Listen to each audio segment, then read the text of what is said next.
Hi guys! To this video, mag-unboxing ako ng um, binili sa akin ng alaga ko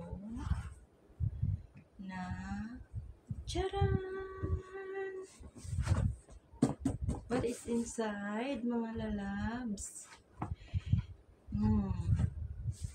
Mas maganda talaga, no? Maganda talaga pag mahal na mahal ka ng alaga mo. Alam nyo guys, nag-order siya ng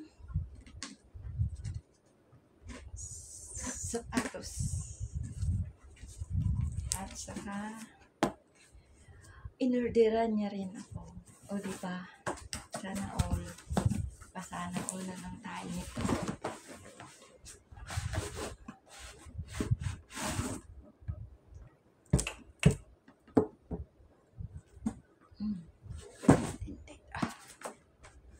Tcharan!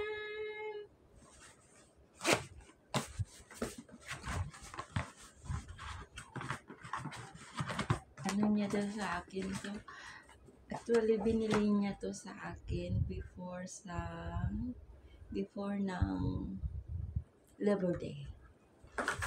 So, ito ibigay niya sa akin.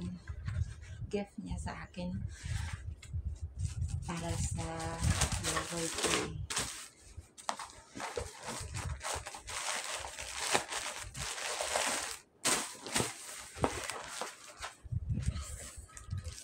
Atong-tong dalawang paasa na yan.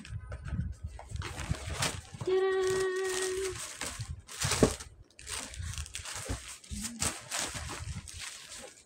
Guys, true.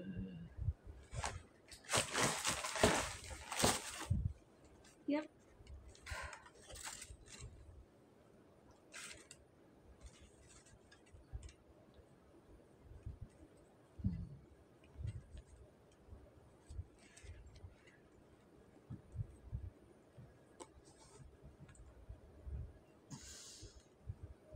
Ay, wala na ako talagang masabi sa alaga ko, no?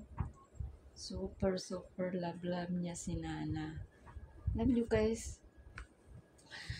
nung binila niya ako nito, parang hindi ako maniwala kasi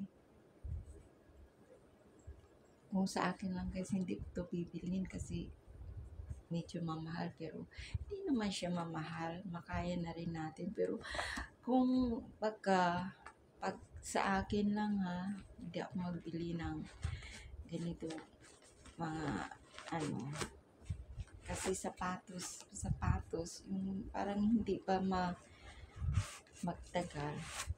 Yan. Hindi ba kasi sa suot natin, hindi naman araw-araw kasi magsapatos lang ako pag maglabas ako, no, during off day. Pero ayaw ko magbili ng sobrang mahal. Siguro kung madami na rin akong pera, bibili ako. Pero kung ganito lang, magbili lang ako ng mga $30, something like that. Ang pinaka, siguro mahal ay $50. Ganyan lang. Pero over $100, ayoko sa mga shoes. Yan. Pero alam mo guys, binilhan niya ako. Kasi nagbili din siya. Yung sa kanya ay, pang school pa. Puti rin siya, pero puti rin ang niya. Ganito siya. Yan. Yan.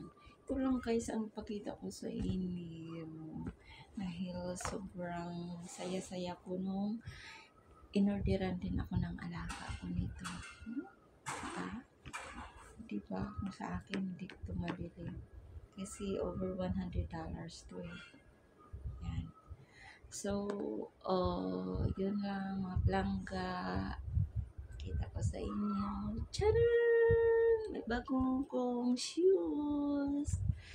Thank you for watching mga lalabs. Bye-bye! Mwah, mwah, mwah.